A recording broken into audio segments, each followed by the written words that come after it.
ಇವತ್ತೊಂದು ಹೊಸ ರೀತಿಯ ತಿಂಡಿ ಮಾಡುವ. ಬೆಳ್ತಿಗೆ ಉಂಟು, ಇದರಲ್ಲಿ ಅರ್ಧ ಕೆಜಿ ಆಗೋಷ್ಟು ನಾನು ರಾತ್ರಿ ನೆನೆ ಇಟ್ಟಿದೆ. ನೆನೆ ಇಟ್ಟು ಚಂದ ಮಾಡಿ ತೊಳೆದು ಒಂದದ್ದು ಕುಚ್ಚಲಕ್ಕಿ ಅನ್ನ 3/4 ಕಪ್ ಆಗೋಷ್ಟು ಉಂಟು. ಇದನ್ನು ಕೂಡ ಹಾಕುವ. ಇದರ ಬದಲು ನಿಮ್ಗೆ ಅವಲಕ್ಕಿ ಕೂಡ ಹಾಕ್ಬಹುದು. ತೆಂಗಿನ ತುರಿ ಸ್ವಲ್ಪ, 2 ಹಸಿಮೆಣಸು, ಚಿಕ್ಕದೊಂದು ಕ್ಯಾರೆಟ್ ಉಂಟು, ಇದನ್ನು ತುರ್ದು ಅಂದದ್ದು, ಇದನ್ನು ಕೂಡ ಹಾಕುವ.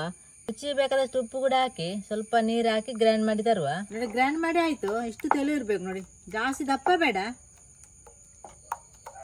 ಇವತ್ತು ಗ್ಯಾಸ್ ಅಲ್ಲಿ ಮಾಡುವ. ಇದನ್ನು ಒಲೆಯಲ್ಲಿ ಇಡ್ಲಿಕ್ಕೆ ಆಗುದಿಲ್ಲ, ಚಿಕ್ಕದಲ್ಲ, ಅದಕ್ಕೆ ಗ್ಯಾಸ್ ತಗೊಂಡದ್ದು ನಾನು. ಈಗ ಒಲೆ ಅದೇ, ಒಲೆಯಲ್ಲಿ ಕೂಡ ಇಡ್ಲಿಕ್ಕೆ ಆಗ್ತದೆ.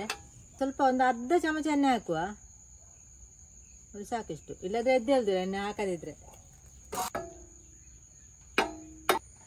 ಸ್ವಲ್ಪ ಎಣ್ಣೆ ಬಿಸಿ ಆದ್ಮೇಲೆ ಈ ಸೌಟಲ್ಲಿ ತೆಗೆದು ಹೀಗೆ ಹಾಕುವ.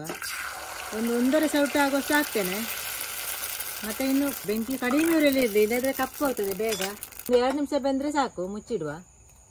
2 ನಿಮಿಷ ಆಯ್ತು, ತೆಗಿಯುವ. ತೆಗೆದು ಮಗುಚಿ ಹಾಕಿದ್ರೆ ಆಯ್ತು. ಮಗುಚಿ ಹಾಕಿ 1 ನಿಮಿಷ ಆದ್ಮೇಲೆ ತೆಗೆಯುದು. ಹೊಸ ರೀತಿಯ ಬೆಳಗಿನ ತಿಂಡಿ ರೆಡಿ ಆಯ್ತು ನೋಡಿ, ಬೇಗ ಆಗ್ತದೆ ಕೂಡ. ಇದನ್ನು ತುಂಡು ಮಾಡಿ ತೋರಿಸುವ. ನಿಮ್ಗೆ ಒಂದೇ ಲೆಕ್ಕ ತಿನ್ನುವ ಬದಲು ಈ ರೀತಿ ಎಲ್ಲ ಮಾಡ್ಬೋದು ನೋಡಿ. ಎಷ್ಟು ಸಾಫ್ಟ್ ಉಂಟು ನೋಡಿ.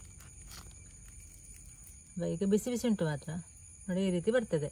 ನಿಮ್ಗೆ ಸಹ ಡೈಲಿ ಒಂದೇ ಲೆಕ್ಕ ತಿನ್ನುವ ಬದಲು ಈ ರೀತಿ ಒಮ್ಮೆ ಮಾಡಿ ನೋಡ್ಬೋದು.